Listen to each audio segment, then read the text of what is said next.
The consequences of climate change encompass elevated temperatures, changes in precipitation, increased occurrences or intensity of extreme weather events, and the escalation of sea levels.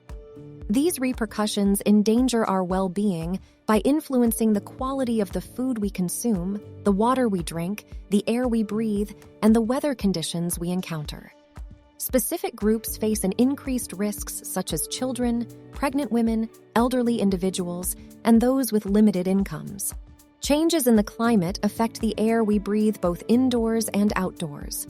Warmer temperatures and shifting weather patterns can worsen air quality, which can lead to asthma attacks and other respiratory and cardiovascular health effects. Wildfires create smoke and other unhealthy air pollutants.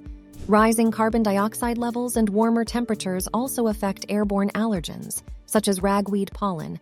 Scientists estimated that warmer temperatures from climate change will increase the frequency of days with unhealthy levels of ground-level ozone, a harmful air pollutant, and a component in smog. People exposed to higher levels of ground-level ozone are at greater risk of dying prematurely or being admitted to the hospital for respiratory problems. Ground-level ozone can damage lung tissue, reduce lung function, and inflame airways. This can aggravate asthma or other lung diseases. Children, older adults, outdoor workers, and those with asthma and other chronic lung diseases are particularly at risk. Climate change is likely to increase levels of ground-level ozone in already polluted areas and increase the number of days with poor air quality. The higher concentrations of ozone due to climate change may result in tens to thousands of additional ozone-related illnesses and premature deaths per year in the future. Climate change and the direct impacts of higher concentrations of carbon dioxide in the atmosphere are expected to affect food safety and nutrition. Extreme weather events can also disrupt or slow the distribution of food. Higher air temperatures can increase cases of salmonella and other bacteria-related food poisoning because bacteria grow more rapidly in warm environments. These diseases can cause gastrointestinal distress and, in severe cases, may lead to death. Practices to safeguard food can help avoid these illnesses, even as the climate changes. Climate change will have a variety of impacts that may increase the risk of exposure to chemical contaminants in food.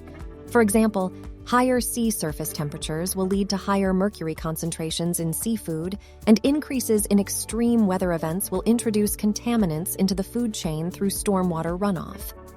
Higher concentrations of carbon dioxide in the air can act as a fertilizer for some plants, but lowers the levels of protein and essential minerals in crops such as wheat, rice, and potatoes, making these foods less nutritious. Extreme events, such as flooding and drought, create challenges for food distribution if roads and waterways are damaged or made inaccessible. Exposure to extreme heat can lead to heat stroke and dehydration, as well as cardiovascular, respiratory, and cerebrovascular disease. Young children, pregnant women, older adults, and people with certain medical conditions are less able to regulate their body temperature and can therefore be more vulnerable to extreme heat. People can become ill if they are exposed to contaminated drinking or recreational water. Climate change increases the risk of illness through increasing temperature, more frequent heavy rains and runoff, and the effects of storms. Health impacts may include gastrointestinal illness like diarrhea, effects on the body's nervous. Addressing the complex health challenges caused by climate change necessitates concerted efforts in public health systems, policy interventions, and individual awareness. By acknowledging the intricate interplay between our environment and health, we can strive to mitigate the risks, protect the vulnerable, and build resilience in the face of these evolving threats. Our ability to adapt, innovate, and collaborate will determine our success in safeguarding our well-being amidst the changing climate landscape. I hope you got value from this video. Don't forget to subscribe to the channel and hit the like button and the notification bell so that you never miss out on any new informative video uploaded. Remember, your health is your priority. I'll see you on the next informative episode.